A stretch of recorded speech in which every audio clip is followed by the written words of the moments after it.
सभी श्रोताओं का इस नए गहन विश्लेषण में बहुत बहुत स्वागत है।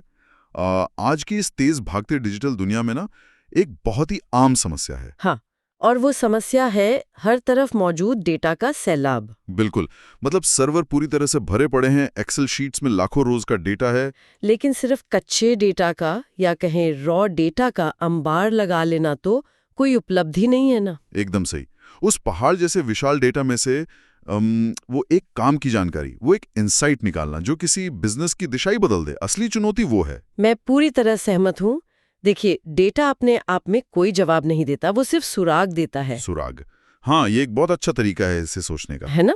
और जो बिजनेस इंटेलिजेंस या बीआई टूल्स होते हैं, वो उन जासूसों की तरह हैं जो उन सुरागों को जोड़कर पूरी कहानी सामने लाते हैं। और जो कंपनियां इस डेटा को सही से डिकोड कर लेती हैं, वो मार्केट में राज करती हैं। और जो नहीं कर पाती, वो सिर्फ फाइलों और रिपोर्ट्स में उलझ कर रह जाती हैं। तो आज की हमारी इस चर्चा का जो फाउंडेशन है, वो हमारे पास मौजूद एक बहुत ही शानदार स्रोत है, the definitive dual power BI versus tableau. ये सोर्स बहुत ही डिटेल में बात करता है। हाँ, और आज का हमारा मिशन बहुत ही स्पष्ट है। बाजार में वैसे तो कई टूल्स हैं, लेकिन दो सबसे बड़े दिग्गज जो हर बोर्डरूम की मीटिंग में चर्चा का विषय रहते हैं, माइक्रोसॉफ्ट का पावर बीआई और सेल्सफोर्स का टैब्लो। बिल्कुल, हम आज इन दोनों के बीच के वास्तविक अंतर को समझने की कोशिश करेंगे। और ये सिर्फ फीचर्स की कोई बोरिंग लिस्ट नहीं होने वाली है। नहीं, एकदम नहीं।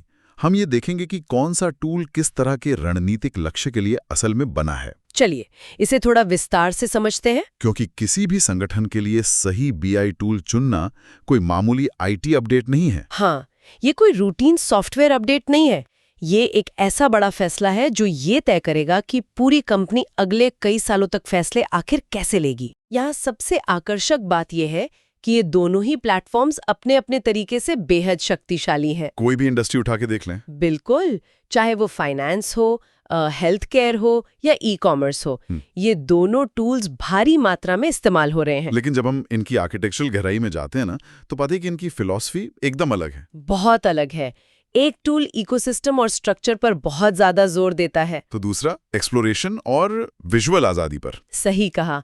इकोसिस्टम इंटीग्रेशन, लागत की संरचना, विजुअलाइजेशन की बारीकियों और विश्लेषणात्मक लचीलेपन के पैमानों पर ये दोनों टूल्स अलग अलग रास्तों पर चलते हैं। तो आइए सबसे पहले माइक्रोसॉफ्ट के चैंपियन पावर बीआई पर फोकस करते हैं। ठीक है। स्रोत सामग्री के अनुसार ये टूल मुख्य रूप से अपने इंटरैक्टिव डैशबोर्ड्स, एंटरप्राइज लेवल की रिपोर्टिंग और बहुत ही हैवी ड्यूटी डेटा मॉडलिंग के लिए जाना जाता है। सबसे बड़ी ताकत इसका डीएनए है। डीएनए मतलब इसका माइक्रोसॉफ्ट बैकग्राउंड। बिल्कुल, पावर बीआई माइक्रोसॉफ्ट के विशाल इकोसिस्टम का ही एक बहुत अहम हिस्सा है। और ये सिर्फ एक टैग नहीं है, राइट? एकदम नहीं, ये एक बहुत बड़ा रणनीतिक फायदा है।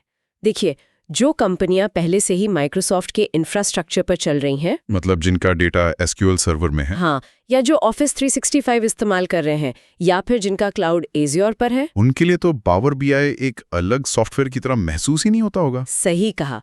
ये उन सारे मौजूदा सिस्टम्स के साथ एक ही धागे में पिरोया हुआ है। डेटा का फ्लो और जो सिक्योरिटी परमिशंस होती हैं, वो बिना किसी रुकावट के एक प्लेटफॉर्म से दूसरे प्लेटफॉर्म तक जाती हैं। बिल्कुल। अगर इसे एक आम उदाहरण से समझें, तो सोचें कि कोई व्यक्ति अपने ही घर के लिविंग रूम से उठकर बेडरूम में जा रहा है। हाँ, उसे पता है कि लाइट का स्विच कहाँ है, दरवाजे कैसे खुलते हैं, सब पता है। जो टीमें सालों से एक्सेल पर काम कर रही हैं, जब वो पावर बीआई खुलती हैं तो उन्हें इंटरफेस बहुत जाना पहचाना लगता है। ये बहुत बड़ा प्लस पॉइंट है। अच्छा, स्रोत सामग्री में एक बहुत ही महत्वपूर्ण तकनीकी टर्म का जिक्र है, डैक्स। हाँ, डेटा एनालिसिस एक्सप्रेशंस। अब जो लोग कोडिंग बैकग्राउंड से नहीं है, उनके लिए नाम थोड़ा डरावना लग सकता है। लेकिन डैक्स को समझना बहुत आसान है अगर हम इसे एक्सेल के नजरिए से देखें। वो कैसे? इसे एक्सेल फॉर्मूले के स्टेरॉइड वर्जन की तरह सोचा जा सकता है। स्टेरॉइड वर्जन, हाँ, ये सही शब्द है। जहां एक्सेल का एक नॉर्मल फॉर्मूला कुछ हजार रोज के डेटा पर काम करते हुए सिस्टम को हैंग कर सकता है, वहीं डैक्स की मदद से डेटा मॉडलिंग करके लाखों करोड़ों रोज के डेटा को पलक झपकते ही प्रोसेस किया जा सकता है। बिल्कुल,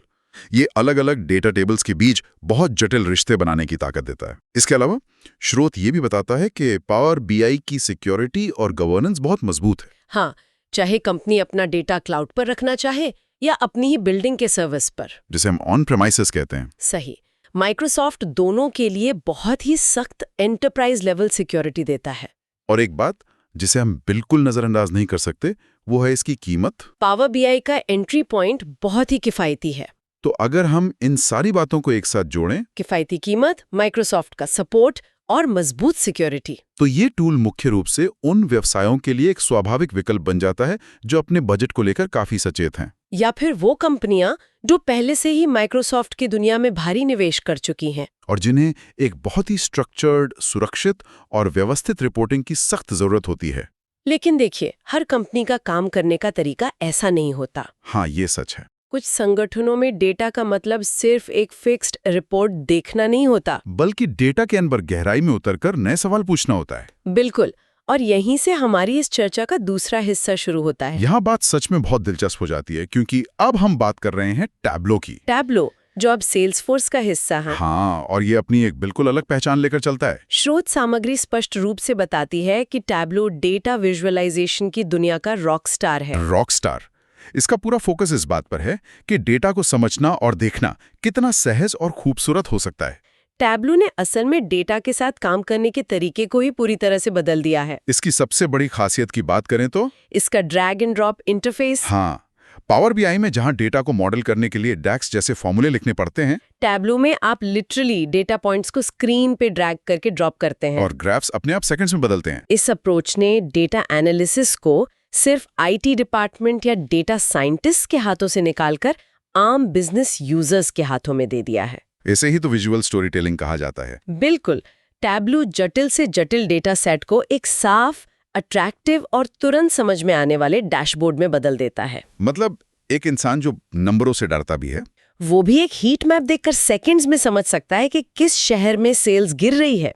ये एक बहुत ही दिलचस्प पॉइंट है, डेटा का लोकतंत्रीकरण, यानी उसे सबके लिए सुलभ बनाना। और स्रोत में टैब्लो की एक और बड़ी ताकत का जिक्र है, क्रॉस प्लेटफॉर्म कनेक्टिविटी। हाँ, पावर बीआई माइक्रोसॉफ्ट के घर में बहुत खुश है। लेकिन टैब्लो एक ऐसे गेस्ट की तरह है जो किसी भी पार्टी में एडजस्ट हो जाता है। बहुत सही कहा। चाहे डेटा किसी पुराने लेगेसी सिस्टम में हो या गूगल क्लाउड पर हो या किसी एकदम नए डेटाबेस में, टैब्लो के कनेक्टर्स बहुत ही फ्लेक्सिबल हैं। इसी कारण से टैब्लो का जो आदर्श यूजर बेस है वो पावर बीआई से काफी अलग है। ये उन रचनात्मक टीमों और डेटा एनालिस्ट्स के लिए बना है जो एक्सप्लोरेटरी एनालिसिस करते हैं। मतलब वो पहले से तय नहीं करते कि उन्हें क्या खोजना है। बिल्कुल, वो डेटा में गोता लगाते हैं, विजुअल्स के साथ खेलते हैं और फिर देखते हैं कि कौन सा नया पैटर्न उभर कर आता है। जिन कंपनियों में डेटा अलग-अलग प्लेटफॉर्म्स पर बिखरा हुआ है और जहां टॉप मैनेजमेंट को कहानी सुनाने वाले खूबसूरत और कस्टमाइज्ड डैशबोर्ड्स की जरूरत होती है, वहां टैब्लो का पलड़ा भारी रहता है। तो अब हमारे पास दोनों प्लेटफॉर्म्स का एक क्लियर प्रोफाइल आ गया है। एक तरफ स्ट्रक्चर और इकोसिस्टम है और दूसरी तरफ एक्सप्लोरेशन और विजुअलाइजेशन है। स्रोत सामग्री इस विश्लेषण को और गहरा करते हुए 4 प्रमुख पैमानों पर इन दोनों की सीधी तुलना करती है। आइए इस तुलना को डिकोड करते हैं। पहला और सबसे व्यावहारिक पैमाना है लागत या कॉस्ट, जो कि बहुत जरूरी है। हमारा कोई भी सॉफ्टवेयर कितना भी अच्छा क्यों ना हो, अगर वो बजट से बाहर है तो कोई फायदा नहीं है। कॉस्ट के मामले में कहानी बिल्कुल साफ है, लेकिन इसे सिर्फ लाइसेंस की कीमत तक सीमित नहीं रखा जा सकता। हमें टोटल कॉस्ट ऑफ ओनरशिप यानी टीसीओ देखना होता है। बिल्कुल। पावर बीआई का प्रो लाइसेंस बहुत ही कम कीमत से शुरू होता है। छोटे और मध्यम आकार के व्यवसायों के लिए ये सच में एक वरदान है। वे बहुत कम खर्च में एंटरप्राइज लेवल की एनालिटिक्स शुरू कर सकते हैं। लेकिन टैब्लो के साथ ये इतना आसान नहीं है ना? नहीं, स्रोत बताता है कि टैब्लो की कीमत तुलनात्मक रूप से काफी ज्यादा है। इसका प्राइसिंग मॉडल एंटरप्राइज लेवल के बड़े इस्तेमाल को ध्यान में रखकर बनाया गया है। अगर किसी कंपनी को अपने 100 या 1000 कर्मचारियों को टैब्लो का एक्सेस देना हो तो बजट का एक बहुत बड़ा हिस्सा सिर्फ लाइसेंसिंग में ही चला जाएगा। ये सही है। टैब्लो एक प्रीमियम टूल है। लेकिन जो कंपनियां टैब्लो खरीदती हैं, वे सिर्फ एक चार्ट बनाने वाला टूल नहीं खरीद रही हैं, वे डेटा एक्सप्लोरेशन का एक पूरा वर्कफ्लो खरीद रहे हैं। फिर भी विशुद्ध रूप से बजट के नजरिए से देखें तो पावर बीआई यहाँ स्पष्ट बढ़त ले लेता है। हाँ, इसमें कोई शक नहीं। इसके बाद जो दूसरा बड़ा अंतर स्रोत सामग्री में बताया गया है वो है विजुअलाइजेशन क्षमता है। ये एक बहुत ही दिलचस्प अंतर है। दोनों ही tools bar chart, pie chart और लाइन ग्राफ बना सकते हैं, तो फिर इनमें इतना बड़ा अंतर क्यों माना जाता है? देखिए, अंतर चार्ट बनाने में नहीं है, बल्कि उस चार्ट को कस्टमाइज करने की गहराई में है। अच्छा। विश्लेषणात्मक और डिजाइन के दृष्टिकोण से टैब्लो को एडवांस्ड विजुअल कस्टमाइजेशन में सुपीरियर माना जाता है। मतलब टैब्लो में डैशबोर्ड एक खाली कैनवस की तरह होता है। बिल्कुल।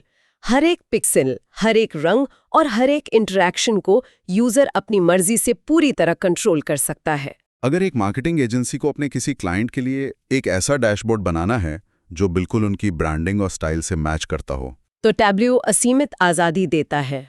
और पावर बीआई के मामले में पावर बीआई में भी बहुत ही मजबूत और अच्छे विजुअल्स मिलते हैं। ज्यादातर कॉर्पोरेट जरूरतों के लिए वे एकदम पर्याप्त होते हैं। लेकिन वो एक फ्रेमवर्क के अंदर काम करता है। अगर आपको किसी विजुअल में कोई बहुत ही बारीक बदलाव करना है जो उनके टेम्पलेट में पहले से नहीं है, हाँ, तो पावर बीआई में वो करना या तो बहुत मुश्किल होगा या शायद संभव ही ना हो। मतलब ये उपयोगिता पर ज्यादा फोकस करता है, एस्थेटिक्स या खूबसूरती पर थोड़ा कम। एकदम सटीक तुलना है ये। अब बढ़ते हैं तीसरे प्रमुख अंतर की तरफ, इंटीग्रेशन और इकोसिस्टम। हमने पहले ही माइक्रोसॉफ्ट के साथ पावर बीआई के गहरे रिश्ते पर बात की है। हाँ, अगर एक कंपनी पहले से ही एज़्योर और एसक्यूएल सर्वर इस्तेमाल कर रही है तो power BI plug in play की तरह काम करता है। लेकिन दुनिया की हर कंपनी तो सिर्फ माइक्रोसॉफ्ट के भरोसे नहीं चलती। बिल्कुल नहीं। और यहीं पर हेट्रोजीनियस आईटी एनवायरनमेंट का कॉन्सेप्ट आता है। हेट्रोजीनियस का मतलब है एक ऐसा आईटी ढांचा जहां सब कुछ मिला जुला है। सही कहा। शायद कंपनी का सर्वर लिनक्स पर हो, मार्केटिंग का डेटा गूगल एनालिटिक्स से आ रहा हो, सेल्स का डेटा सेल्सफोर्स में हो और कस्टमर सपोर्ट ज़ेनडेस्क इस्तेमाल कर रहा हो। इस तरह के बिखरे हुए और विविध माहौल में टैब्लू बहुत ही बेहतरीन प्रदर्शन करता है। इसके पास अलग अलग तरह के डेटा सोर्स से जुड़ने की व्यापक क्रॉस प्लेटफॉर्म संगतता है। ये किसी एक कंपनी के इकोसिस्टम का मोहताज नहीं है। बिल्कुल। तो इस सब का असल में क्या मतलब है? ये हमें हमारे चौथे और शायद सबसे महत्वपूर्ण अंतर पर ले आता है, सीखने की प्रक्रिया, यानी लर्निंग कर्व। हाँ, एक टूल कितना भी शक्तिशाली क्यों ना हो, अगर कंपनी के लोग उसे इस्तेमाल ही नहीं कर पा रहे हैं तो वो एक बेकार निवेश है। मनोवैज्ञानिक पहलू भी है। जब लोग ऑफिस में नया सॉफ्टवेयर देखते हैं तो पहली प्रतिक्रिया अक्सर घबराहट होती है। लेकिन जो लोग सालों से माइक्रोसॉफ्ट एक्सेल में पले बड़े हैं, जो वी लुकअप और पिवट टेबल्स के मास्टर हैं, उनके लिए पावर बीआई सीखना एक स्वाभाविक अगला कदम है। पावर बीआई का रिबन इंटरफेस और उसका डैक्स लॉजिक उनके एक्सेल ज्ञान के ऊपर ही बनता है। उन्हें लगता है कि वो एक एडवांस्ड एक्सेल ही चला रहे हैं, इसलिए उनका लर्निंग कर्व बहुत छोटा होता है। लेकिन अगर हमारी टीम में कोई ऐसा व्यक्ति है जो स्प्रेडशीट देखकर ही परेशान हो जाता है, हाँ, जो कोडिंग या फॉर्मूले के बजाय विजुअली सोचता है, ऐसे यूजर्स के लिए टैब्लू का ड्रैग एंड ड्रॉप इंटरफेस किसी जादू से कम नहीं है। टैब्लू तकनीकी बाधाओं को हटा देता है। एक व्यक्ति जिसे एसक्यूएल क्वेरी लिखनी नहीं आती, वो भी टैब्लू में डेटा को कैनवस पर खींचकर तुरंत देख सकता है कि किस प्रोडक्ट की सेल सबसे ज्यादा है। टैब्लू डेटा एनालिस्ट्स को बहुत ही सहजता से बिना कोड में उलझे काम करने की आजादी देता है। इन चार प्रमुख अंतरों, लागत, विजुअलाइजेशन, इकोसिस्टम और लर्निंग कर्व को गहराई से समझने के बाद स्रोत सामग्री हमें इस पूरी चर्चा के सबसे निर्णायक हिस्से की तरफ ले जाती है, रणनीतिक विचार। क्योंकि अंत में इन दोनों में से कोई एक विनर नहीं है। विनर वह है जो कंपनी की अपनी स्थिति और जरूरतों के हिसाब से सही बैठे। एकदम सही। इससे एक बहुत ही महत्वपूर्ण सवाल खड़ा होता है कि जब किसी संगठन का बोर्ड या आईटी हेड इस फैसले को लेने के लिए बैठता है तो उन्हें किन बातों पर गौर करना चाहिए। ये फैसला सिर्फ किसी सॉफ्टवेयर के चमकदार ब्रोशर देखकर तो नहीं लिया जा सकता। स्रोत के अनुसार 6 ऐसे प्रमुख रणनीतिक बिंदु हैं जिनका बहुत ही सावधानी से और वस्तुनिष्ठ तरीके से मूल्यांकन किया जाना चाहिए। ये 6 बिंदु असल में किसी भी कंपनी के लिए एक चेकलिस्ट की तरह काम करते हैं। चलिए इन पर एक एक करके बात करते हैं।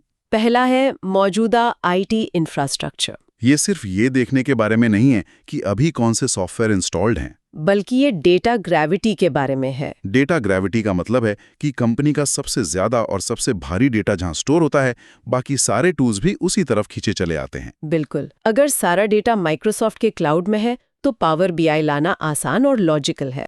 लेकिन अगर डेटा अलग अलग वेंडर्स के पास बिखरा है तो टैब्लू ज्यादा समझदारी भरा कदम हो सकता है। दूसरा महत्वपूर्ण बिंदु है बजट की सीमाएं। और जैसा हमने पहले भी चर्चा की, ये सिर्फ सॉफ्टवेयर खरीदने का खर्च नहीं है। लाइसेंस, ट्रेनिंग, मेंटेनेंस और सपोर्ट, इन सबको मिलाकर अगले 5 साल का खर्च कितना होगा ये देखना जरूरी है। तीसरा बिंदु है विजुअलाइजेशन की जटिलता की आवश्यकता। हर कंपनी को न्यूयॉर्क टाइम्स जैसे इंटरैक्टिव और कस्टम ग्राफिक्स नहीं चाहिए होते। अगर कंपनी का लक्ष्य सिर्फ इतना है कि हर सोमवार सुबह सेल्स टीम को पता चल जाए कि उन्होंने कितना टारगेट पूरा किया है, तो पावर बीआई के स्टैंडर्ड चार्ट्स काफी हैं। लेकिन अगर एक कंसल्टिंग फर्म को अपने ग्लोबल क्लाइंट्स के सामने डेटा को एक कहानी की तरह पेश करना है, तो उन्हें टैब्लू की जटिल विजुअलाइजेशन क्षमताओं की आवश्यकता होगी। इसके बाद आता है चौथा बिंदु, डेटा मॉडलिंग की जरूरतें। क्या डेटा पहले से ही साफ और व्यवस्थित है?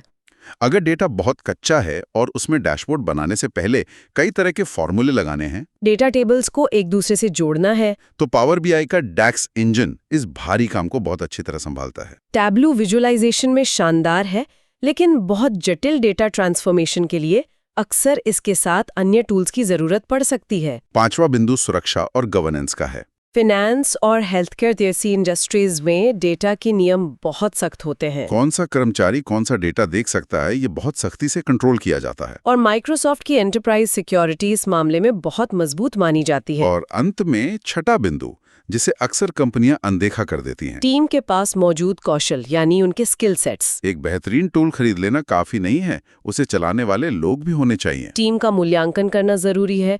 क्या टीम में एक्सेल और फॉर्मूले वाले लोग ज्यादा हैं? या डेटा एक्सप्लोर करने वाले क्रिएटिव एनालिस्ट्स। टूल वही सफल होगा जिसे टीम आसानी से अपना सके। इन 6 बिंदुओं पर विचार करना ये साबित करता है कि ये एक तकनीकी फैसले से कहीं ज्यादा एक बिजनेस स्ट्रैटेजी का फैसला है। अगर हम पूरी स्थिति को एक व्यापक नजरिए से देखें, बिगर पिक्चर देखें, हाँ, तो ये समझना बहुत जरूरी है कि पावर बीआई और टैब्लू दोनों ही दुनिया के टॉप इंडस्ट्री लीडर्स हैं। दोनों में निरंतर निवेश हो रहा है और वे हर दिन बेहतर हो रहे हैं। इसलिए यह चुनाव अल्पकालिक फायदे या किसी मैनेजर की व्यक्तिगत पसंद पर आधारित नहीं होना चाहिए। यह चुनाव संगठन की दीर्घकालिक डिजिटल रणनीति, उनके विकास के रोड मैप और उनके डेटा कल्चर के साथ पूरी तरह से मेल खाना चाहिए। यह एक बहुत ही शानदार निष्कर्ष है। तो अगर हम आज के इस पूरे गहन विश्लेषण को एक जगह समेटें, तो सार कुछ इस तरह निकलता है। पावर बीआई एक ऐसा टूल है जो आपको कम लागत में बेहतरीन डेटा मॉडलिंग के साथ एक बहुत ही सुरक्षित और व्यवस्थित माइक्रोसॉफ्ट इकोसिस्टम का हिस्सा बनाता है। यह स्ट्रक्चर और एफिशिएंसी का चैंपियन है। और दूसरी तरफ टैब्लू है जो डेटा के अंदर छुपी कहानी को बाहर लाने, उसे खूबसूरती से विजुअलाइज करने और बिना कोडिंग के क्रॉस प्लेटफॉर्म डेटा को एक्सप्लोर करने का निर्विवाद राजा है। यह रचनात्मकता और आजादी का प्रतीक है। और श्रोताओं के लिए ये जानना बहुत जरूरी है कि आज हमने जिस विषय पर चर्चा की है वो सिर्फ आईटी डिपार्टमेंट या डेटा साइंटिस्ट के बंद कमरों की बात नहीं है। बिल्कुल नहीं। आज के कॉर्पोरेट परिदृश्य में काम करने वाले किसी भी व्यक्ति के लिए, चाहे वो मार्केटिंग में हो, ऑपरेशंस में हो या एचआर में हो, इन टूल्स की बुनियादी समझ होना अनिवार्य है। क्योंकि भविष्य में बिजनेस की सफलता इसी बात पर निर्भर करेगी कि कौन सी कंपनी अपनी व्यापारिक आवश्यकताओं का सही मूल्यांकन करके डेटा का स्मार्ट इस्तेमाल कर पाती है। यह बिल्कुल सच है। डेटा साक्षरता या डेटा लिटरेसी आज के समय की सबसे बड़ी जरूरत है। और इससे पहले कि हम आज के इस विश्लेषण को खत्म करें, हम एक ऐसे विचार को सामने रखना चाहते हैं जो इस स्रोत सामग्री से भी थोड़ा आगे की ओर दिखता है। हाँ, एक बहुत ही दिलचस्प सवाल है जिस पर सबको सोचना चाहिए। बताइए। आज हम पावर बीआई बनाम टैब्लू की बात कर रहे हैं, लेकिन जिस तेजी से आर्टिफिशियल इंटेलिजेंस यानी एआई इन दोनों प्लेटफॉर्म्स में जुड़ रहा है, यहाँ आप सिर्फ टाइप करते हैं show me last quarter sales और एआई खुद ही पूरा डैशबोर्ड बना देता है। तो क्या आने वाले 5 सालों में ये बहस बेमानी नहीं हो जाएगी कि आपने कौन सा टूल चुना है? जब टूल खुद ही सारा मैनुअल काम कर देगा, तो क्या अंततः सबसे ज्यादा महत्व उस इंसान का नहीं रह जाएगा जो डेटा से सही और आलोचनात्मक सवाल पूछने की रचनात्मकता रखता है? क्या बात है। क्या टूल की क्षमता से ज्यादा यूजर की डेटा लिटरेसी असली गेम चेंजर नहीं बन जाएगी? तकनीक चाहे कितनी भी एडवांस हो जाए, मानव मस्तिष्क की क्रिएटिव थिंकिंग को रिप्लेस नहीं कर सकती। श्रोताओं के लिए यह सोचने का एक बहुत ही शानदार और विचारोत्तेजक विषय है। इसी सवाल के साथ हम आज के इस गहन विश्लेषण को यही विराम देते हैं। डेटा के इस दिलचस्प दुनिया के अलग अलग पहलुओं को हमारे साथ समझने के लिए सभी श्रोताओं का बहुत बहुत धन्यवाद। अगली बार हम फिर मिलेंगे किसी नए स्रोत और किसी नए विषय की गहराई में जाने के लिए।